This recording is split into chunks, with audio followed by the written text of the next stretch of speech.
शर्मा, आप देख रहे हैं एसपीएन न्यूज और स्वागत है आप सभी का हमारे इस प्रोग्राम में। प्रोग्राम की शुरुआत चुनावी रणनीतिकार प्रशांत किशोर से।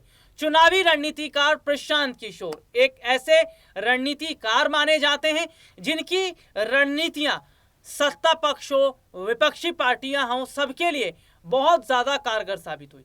जी हाँ, कैसे रणनीतिकार, चुनावी रणनीतिकार प्रशांत किशोर ने अभी तक के चुनावों को बदला है और कैसे उनकी नजदीकियां न सिर्फ देश के प्रधानमंत्री नरेंद्र मोदी के साथ हैं बल्कि विपक्ष के एक से एक बड़े नेताओं के साथ है।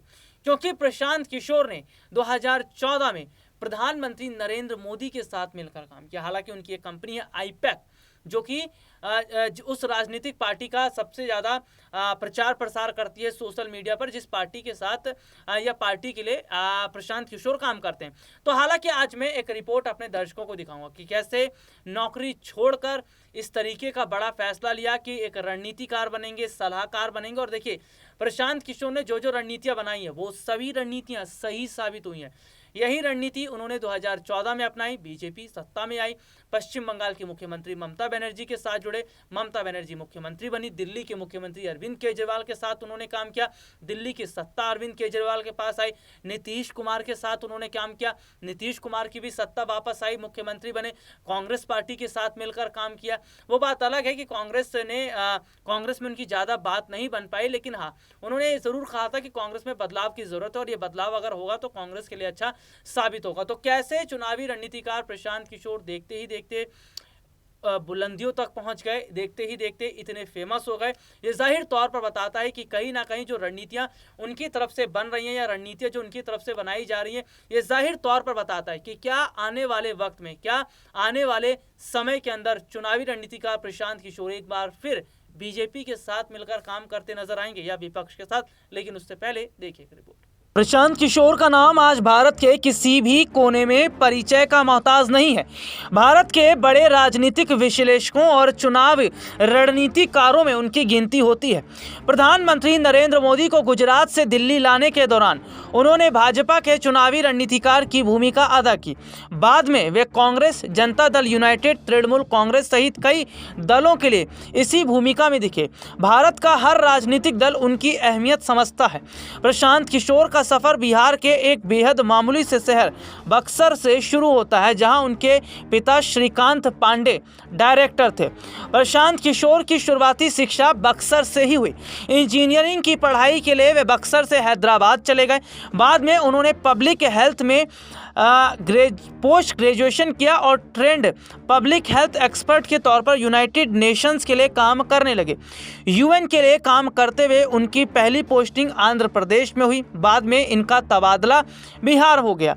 कुछ दिनों के बाद उन्हें यूएन के मुख्यालय में काम करने का मौका मिला। उन्होंने यूएन के तहत ही अफ्रीका के देशों में काम किया। इस दौरान उन्होंने भारत के कुछ राज्यों में कुपोषण पर आधारित एक रिसर्च पेपर तैयार किया। इसमें गुजरात का भी जिक्र था। दावा किया जाता है कि इसी रिपोर्ट के बाद नरेंद्र मोदी से इनकी मुलाकात हुई।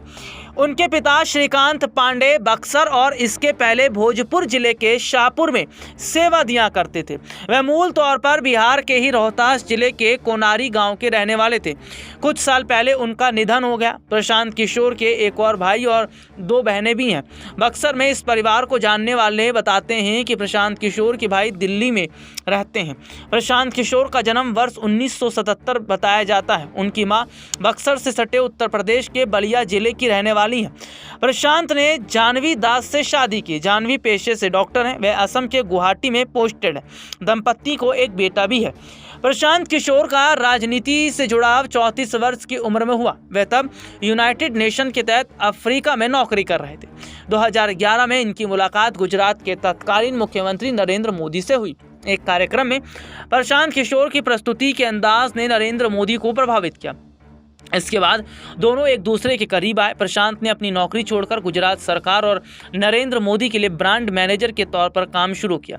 उनका आईपैक नाम का एक संगठन है जिसका पूरा नाम है इंडियन पॉलिटिकल एक्शन कमेटी। यह राजनीतिक दलों को ब्रांडिंग और चुनाव अभियान के लिए सेवाएं उपलब्ध कराता है। प्रशांत किशोर बतौर चुनावी रणनीतिकार बिहार में जदयू के लिए मुख्यमंत्री नीतीश कुमार के साथ काम कर चुके हैं। यह वह वक्त था जब नीतीश भाजपा से अलग होकर राजद के साथ चले गए थे। नीतीश ये चुनाव जीते थे। पंजाब में कैप्टन अमरिंदर सिंह भी प्रशांत की सेवा ले चुके हैं। हाल में ममता बनर्जी ने पश्चिम बंगाल में प्रशांत की सेवाएं ली। वे आम आदमी पार्टी और वाईएसआर कांग्रेस के लिए भी काम कर चुके हैं। ये रिपोर्ट आपने देखी जिसमें विस्तार से हमने अपने दर्शकों को दिखाया। तो सीधे सीधे तौर पर जो हालात, जो स्थितियां इस वक्त की हैं, वो ये जाहिर तौर पर बता रही हैं कि किस तरीके से चुनावी रणनीतिकार प्रशांत किशोर जो हैं वो बहुत बड़े हद तक, अगर मैं कहूँ तो जो रणनीतियां बना रहे हैं, जिस तरीके से वो सत्ता पक्ष और विपक्ष के साथ मिलकर अभी तक काम कर चुके हैं। हालांकि इन दिनों वो अपने ही यात्रा कर रहे हैं, अपनी ही एक उन्होंने नई पार्टी बनाई है, वो पार्टी मजबूत करने में लगे हैं। तो सीधे तौर पर देखा जा रहा है कि क्या प्रशांत किशोर जो अभी तक तमाम राजनीतिक पार्टियों के लिए काम करते थे, क्या वो खुद की एक नई पार्टी बनाकर उसका नया विस्तार करेंगे। अब आने वाले वक्त और समय की अगर मैं बात करूं तो अगर प्रशांत किशोर की जो रणनीतियां हैं अगर इसी तरीके से रहीं, प्रशांत किशोर इन्हीं रणनीतियों पर काम करते रहे, तो आने वाले वक्त में वो भी एक नई पार्टी तो बनकर उभरेंगे, साथ ही साथ देश में एक बड़ा चेहरा बन सकते हैं। क्योंकि प्रशांत किशोर इस बात को भली भांति जानते और समझते हैं कि कैसे चुनाव को जीतना है, कैसे रणनीतियां बनानी है, और तभी तमाम रणनीतियां उन्होंने विपक्ष सत्ता पक्ष के लिए बनाई है। लेकिन अब प्रशांत किशोर भी अगर चुनावी मैदान में उतरते हैं तो क्या सत्ता पक्ष और विपक्ष दोनों का खेल बिगाड़ेंगे। आज के लिए इतना ही। आपसे फिर दोबारा मुलाकात होगी, तब तक ले जा दीजिए, नमस्कार।